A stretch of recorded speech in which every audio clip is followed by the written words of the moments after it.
So the first thing that really jumped out at me here is this is basically a process about re-examining the past, figuring out cycles and patterns, and figuring out, are cycles repeating because we needed to learn a specific lesson, or are they repeating because we haven't learned it the first time?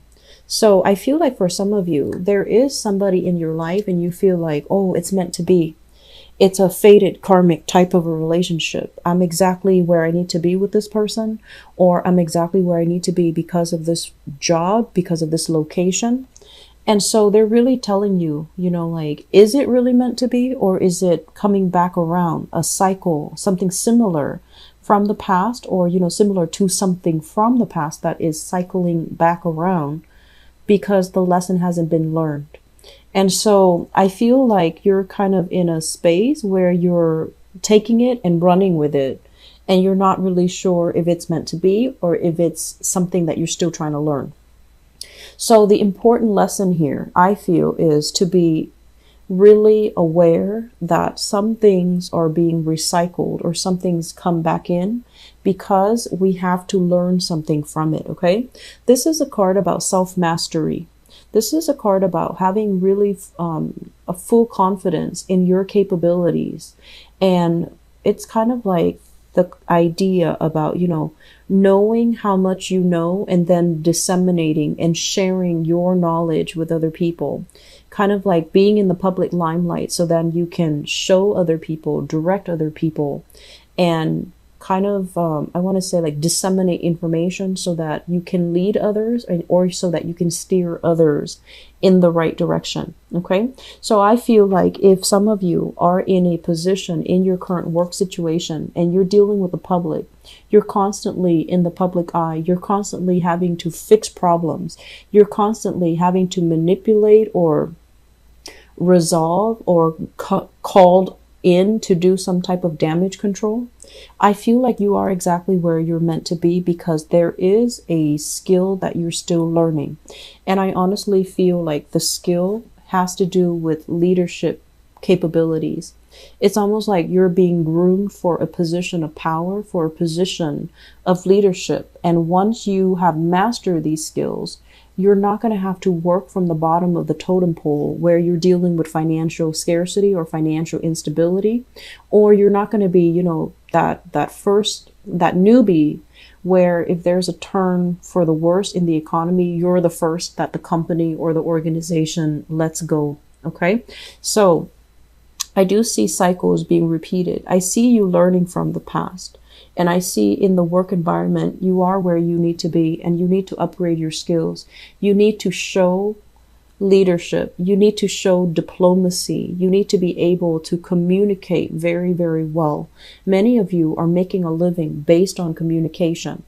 So, for example, for me, for example, if I'm doing tarot, I'm making a living based on communication, but I feel like it's deeper than that. I feel like it's leadership and communicating in a way where there is no confusion about what you're trying to say. Being very firm, but being very diplomatic, which is a fine line that might be difficult for many Aquarius people. Because I feel like diplomacy might not be your forte. You see things in a very binary manner, black or white, yes or no. There isn't a middle ground, and you're not somebody that will mold or change your demeanor based on your audience. Okay. So like you have just one singular way of doing things, and you don't really, it's not that you don't take your audience into account, but you feel like what's the best way to do things. And so you don't really bend to cater to other people. And so I feel like there is a concept here about having to learn how to be very, very firm, but also to be very diplomatic so that people like you, so that people respect you, so that people want to hear what you have to say. Having to speak a little bit more rather than from that head chakra, which is so heavily activated within you, where you make connections really fast. You have a lot of intellectual, prowess that you can share, and it's a huge asset. It has always been a huge asset, but communicating more from the heart, kind of like being able to put yourself in other people's shoes so that you know how to adequately persuade them, you know how to adequately help them so that you allow them to feel important. And what does come to mind here is, this entire cluster. So I feel like many of you, I'm going to say this as, I don't like to criticize, but I feel like you might have been accused of this in the past, okay? Where they say like, you know how to solve problems. So if somebody comes to you and they're like, I'm dealing with all of these things, can you help me sort it out? You're very good at sorting it out. You're like, okay, A, B, C, D, done, and it's over with. But that interaction, that transaction, it leaves them feeling like they're just a number. They're just a case. Like it's very impersonal. And you like to do that. You like to make things very impersonal. Because when your emotions are worked up, when you're personally invested, you can't work as fast because, you're bogged down by these other superfluous feelings. And that's why you like to function in a very efficient, in a very detached, in a very depersonalized way. However, if you are being groomed for a leadership position, you need to learn how to communicate in a way that allow other people to see how important they are in your life, which is, it's going to annoy you, Aquarius. When someone thinks that they have so much importance in your life, you kind of scoff at that, right?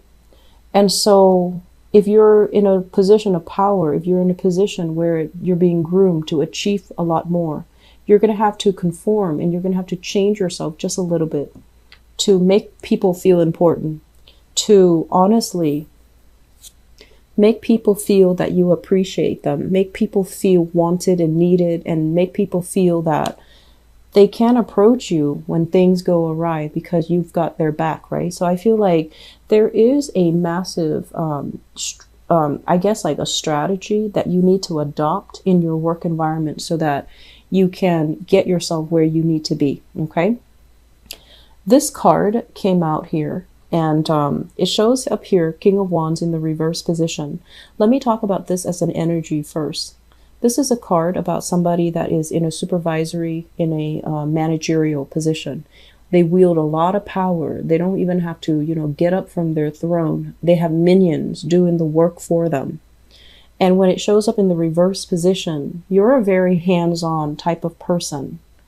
You like to get out there, be on the front of that battlefield to do the work. You don't mind getting your hands dirty. You learn through experiencing it. So for you to be working behind the scenes, directing people, telling people what to do, that's not really your style. You take a very egalitarian stance when it comes to hierarchy, when it comes to office politics. You don't like to be, if you're a leader, you don't like to be on your pedestal directing other people. You want to be kind of like in the trenches, working alongside other people. And you yourself, you're very independent. I don't feel you would be okay with delegating because there is deep down this sense of I can do it best. And if I delegate, somebody's going to mess up. If I give them, something to do, they're going to mess up. So I need to be careful and I just need to do it myself. So the point here is learn to delegate, learn to be more of, learn to ease up a little bit, learn to sit back and especially, show appreciation, because I feel like that's going to allow a lot of people, you're going to be able to win a lot of people over to your side. Okay. I'm sensing there is a work environment here where you are outstanding, like you're shining. People are noticing that. They're noticing these leadership capabilities within you. But I also feel like you don't want to, uproot this position. They might want you to take on more responsibilities and you don't really want to do that. They might make you, manage a team and you don't want to do that because you want to work independently. And so I feel like the energy is you can't really have everything that you want. And so one of the skills that you really need to master for in this work environment for now, for this month, or until, further down the line, until the new year, is learn to make people feel important, okay? Be approachable, and especially show the appreciation. Teamwork is really important. And, you are very other oriented. You're very team oriented. But I also feel there's this energy here about, I don't want to delegate because I don't want other people to mess up. I want to do it right, and I want to do it my way. So that sense of independence, I feel like it needs to be curbed a little bit. Okay. So moving forward, what I have here, let's look at this entire spread. So first of all, I feel like these are relationship partners. For many of you, we have here a fire sign, Sagittarius, Aries, Leo, Sun, Moon, or Rising. And this might be somebody that you have separated from, okay? You are moving on with your life. Life is looking very sweet, prosperous, and things like that. I feel like the world is opening up to you. But I feel like every once in a while, you still think about this person. You still think, you still want to know whether or not they're okay.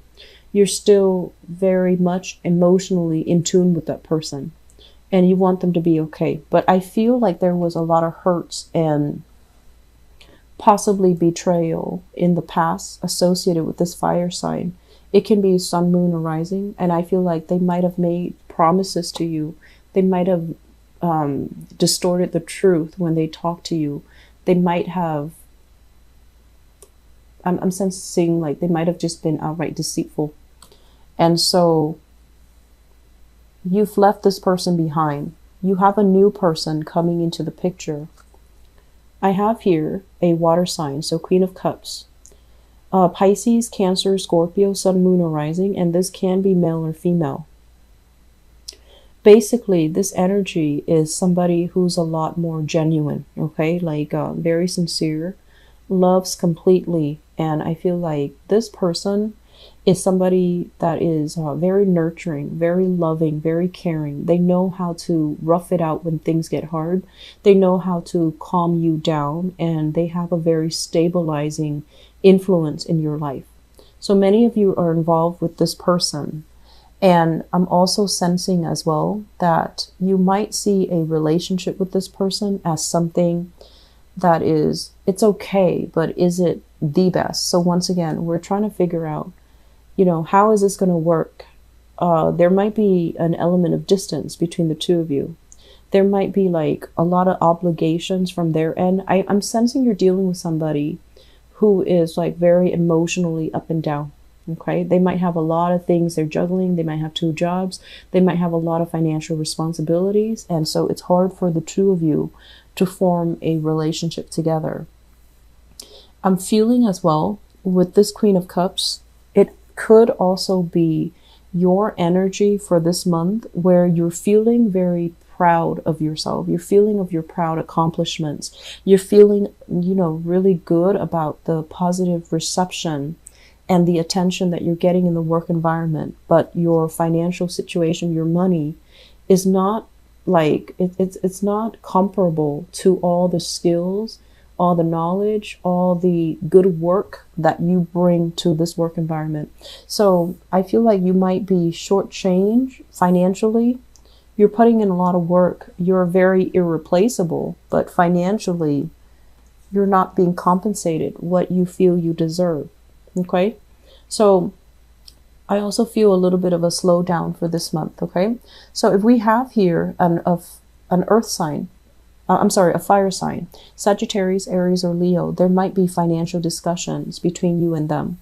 And if you have children with them, there's going to be a discussion about, financially providing for children as well. If you share children with a water sign, there might as well, water sign from the past even, I feel like there's going to be some discussions about money. There's some discussion about money that is not being paid out, money that was promised, but for whatever reason, it is being stalled, okay? My advice is, Aquarius, don't be naive, okay? Don't be naive. I feel like you have a big heart, you have a good heart, and you do see the best in people. But I feel like if it happens over and over and over again, and we're talking about cycles here, why do people come back? Why do the same energies happen, with different people? it's because there's patterns or there are cycles or there are lessons that you haven't really learned. And so if this sounds familiar, I feel like the important lesson is don't be naive. Look at the situation in realistic focus. Don't see what you want to see because somebody is kind of like pulling a fast one over you. So it's really important to dig a little bit deeper, do your proper research, assess a situation as honestly as you can, and don't be so quick to come to the aid and the assistance of someone just because you feel like, oh, they're in a jam, or you feel like, oh, they can't really do it. I want it done right, so I'm going to step in. Let them learn things their way, okay? Focus on you, let them learn things their way. But when it comes to finances, I feel like there is some shady financial dealing. Money that is supposed to go to you is not going to you. There's some delay. Or in your work environment, I feel like you're not paid enough for all your skills and all the mastery of these skills that you're bringing to the table.